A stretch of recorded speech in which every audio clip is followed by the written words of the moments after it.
Assalamualaikum warahmatullahi wabarakatuh. Perkenalkan, nama saya Asri Hoirul Amalia dari kelas MN22C. Video ini ditujukan untuk memenuhi tugas mata kuliah Manajemen Risiko Keuangan.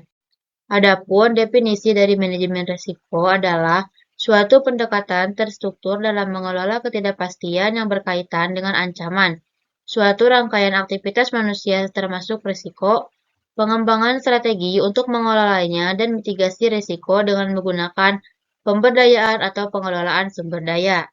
Risiko diklasifikasikan menjadi dua oleh Mahdud Hanafi, yaitu risiko murni dan risiko spekulatif.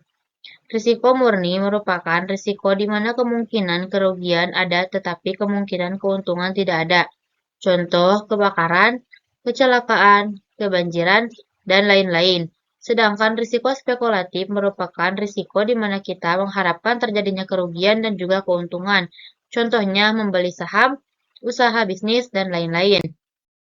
Adapun tujuan dari manajemen risiko ialah untuk menjamin bahwa suatu perusahaan atau organisasi dapat memahami, mengukur, serta memonitor berbagai macam risiko yang terjadi dan juga memastikan kebijakan-kebijakan yang telah dibuat dapat mengendalikan berbagai macam risiko yang ada, agar pelaksanaan bisa berjalan dengan lancar.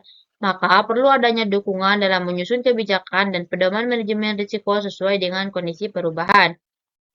Secara khusus, tujuan dari manajemen risiko ialah menyediakan informasi mengenai risiko kepada pihak regulator, meminimalkan kerugian dari berbagai risiko yang uncontrollable. Yang ketiga yaitu agar perusahaan tetap hidup dengan perkembangan yang berkesinambungan, biaya manajemen risiko atau risk management yang efisien dan efektif, memberikan rasa aman, dan agar dapat perusahaan stabil dan mampu memberikan kepuasan bagi pemilik dan pihak lain. Adapun manfaat dari risiko manajemen yaitu manfaat yang akan didapatkan oleh suatu perusahaan apabila melaksanakan risk management dengan baik antara lain.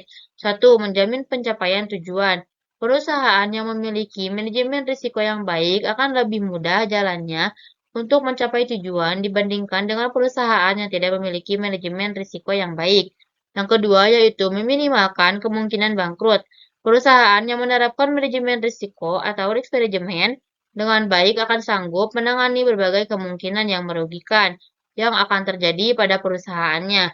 Hal ini bisa meminimalkan kemungkinan kerugian dan eksistensi perusahaan bisa dipertahankan.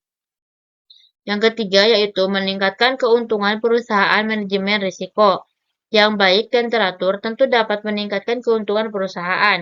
Salah satu manfaat dari manajemen risiko adalah dapat memperkecil kerugian sehingga keuntungan yang akan diperoleh semakin besar. Yang keempat yaitu memberikan keamanan pekerjaan manajer. Harus memiliki kemampuan memahami, menganalisa, dan menangani risiko.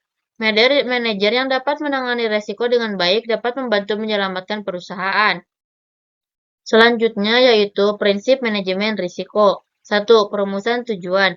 Tujuan yang hendak dicapai dalam pengelolaan risiko perusahaan melalui langkah-langkah antisipasi risiko secara umum yang bertujuan untuk menghindari segala bentuk pemborosan. Yang kedua yaitu kesatuan arah. Dalam menjalankan suatu kegiatan dalam perusahaan, maka harus mempunyai tujuan yang sama dengan yang diarahkan oleh pimpinan. Yang ketiga yaitu pembagian kerja dan pendelegasian wewenang.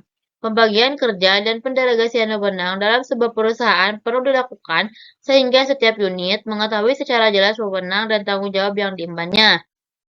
Yang keempat yaitu koordinasi. Adanya koordinasi diharapkan tidak terjadi pekerjaan yang tumpang tindih. Tanpa koordinasi, maka sulit didapatkan tujuan perusahaan yang efektif dan efisiensi.